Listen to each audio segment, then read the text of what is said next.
শেষ যে লোকটা জান্নাতে যাবে তাকে আল্লাহ তাআলা জাহান্নামের আগুনে পোড়াতে পোড়াতে ছাই বানিয়ে ফেলবে। আল্লাহ বলবেন, জিব্রাইল যাও একটু দেখো, একটা মাত্র সেজদা দিয়েছে আমাকে, এরকম কাউরে পাওয়া যায় কিনা। বাটি চালান দিয়ে দেখো পাওয়া যায় কিনা। খুঁজে খুঁজে কাউরে পাবে না। আল্লাহ বললেন আবার দেখো, খুঁজে খুঁজে একজনকে পাবে, সামান্য ইমানের ছিটে ফোঁটা তার অন্তরে ছিল। আল্লাহ বলবেন, যেহেতু ছিটে ফোঁটা আছে, অনেক মায়ের খাইছে, ওকে বের করে জাহান্নাম থেকে বের করে একটা নির্ধারিত দূরত্বে রেখে দাও। রেখে দেয়া হবে, কিন্তু জাহান্নামের আগুনের লেলিহান শিখাতে তার গা ঝলসে যাবে।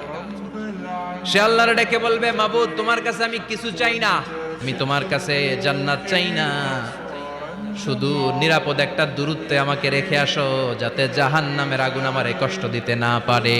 এতটা দূরত্বে রাখো যাতে জাহান্নামের আগুন আমার গায়ে না লাগে। আল্লাহ বললেন ওকে রাখবো, কিন্তু আমার সাথে একটা কন্ট্রাক্টে যেতে হবে, যে এটা তোমাকে দিলে তুমি আর নতুন করে কিছু চাবা না। সে বলবে আমি রাজি, কন্ট্রাক্ট হয়ে যাবে। আল্লাহ জিব্রাইলকে বলবেন, যাও এমন দূরত্বে রাখো যাতে জাহান্নামের আগুনের কষ্ট না দেয়। রেখে আসা হবে। অনেক দিন সে ওখানে আনন্দে থাকবে, আল্লাহ শুকরিয়া করবে। সে মনে মনে বলবে, বেঁচে গিয়েছি, আমি বেঁচে গিয়েছি, জীবনে আর কিছু চাই না, জাহান্নাম থেকে আমি বেঁচে গিয়েছি। বাইসা তো গেছি, কিন্তু নতুন করে একটু ট্রাই করে দেখি। সে আল্লাহরে ডেকে বলবে, আল্লাহ ইনদি সুআল, আমার একটা ফরিয়াদ আছে। কি ফরিয়াদ? আল্লাহ তোমার জান্নাতটা তুমি কত সুন্দর করে বানিয়েছো, আমি একটা নজর শুধু দেখতে চাই। জান্নাতের দরজার সামনে নিয়ে যদি আমারে বসিয়ে রাখো, দ্যাটস ইনাফ, আর কিছু চাই না, শুধু জান্নাতের দরজার সামনে। আল্লাহ বললেন, তুই না ওয়াদা করেছিস, তুই না চুক্তি করেছিস।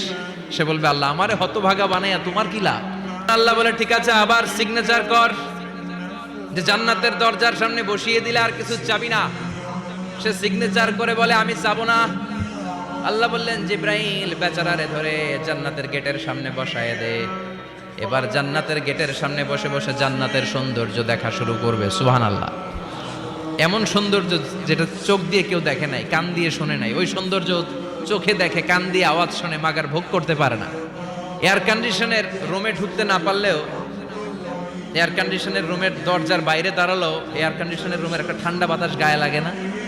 কথা বলেন তো। ও যখন জান্নাতের দরজার সামনে দাঁড়াবে, ওর গায়েও এরকম জান্নাতের ঠান্ডা বাতাসের হিমেল ছোঁয়া গাটাকে শীতল করে দিবে।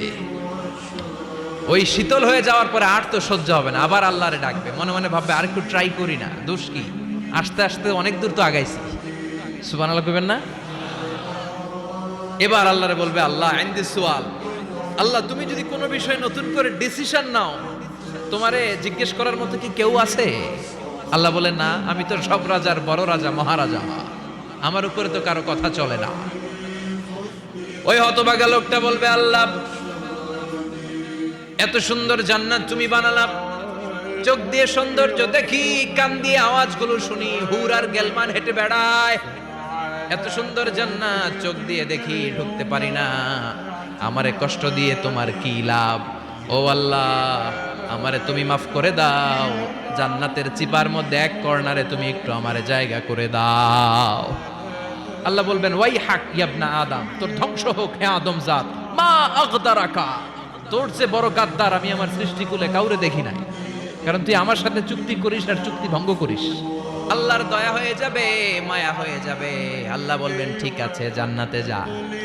লোকটা এবার এক দৌড়ে জান্নাতের ভিতরে ঢুকে যাবে। লোকটার দৌড় দেখে আবার লোকটারে আল্লাহ ডেকে বলবে, একটু দাঁড়া, একটু দাঁড়া, জান্নাত তো দিছি, তো দৌড় দিলি কেন? সুবহানাল্লাহ কইবেন না? লোকটি বলবে, আল্লাহ প্ল্যান তো আমি কম করি নাই, এত চেষ্টার ফলে আমি আসতে পারছি, আবার যদি তুমি বাইর করে দাও, এই জন্য এক দৌড়ে এমন চিপার মধ্যে লুকামো যাতে তুমি আমার না দেখো। আল্লাহ কাছে ডাকবে, কাছে আয়, ও গোলাম তোর কি মনে চায় আমারে বল, আজকে তুই চাইতে থাক, আমি দিতে দিতে তোর মনের সব আশা পূরণ করে দেব।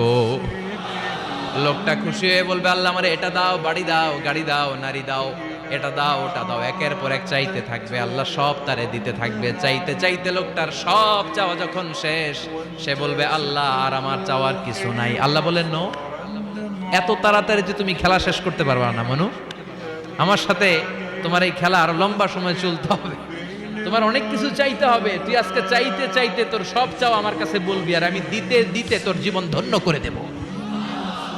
সে আবার চাইতে শুরু করবে, আল্লাহ এটা দাও, ওটা দাও, ওটা দাও।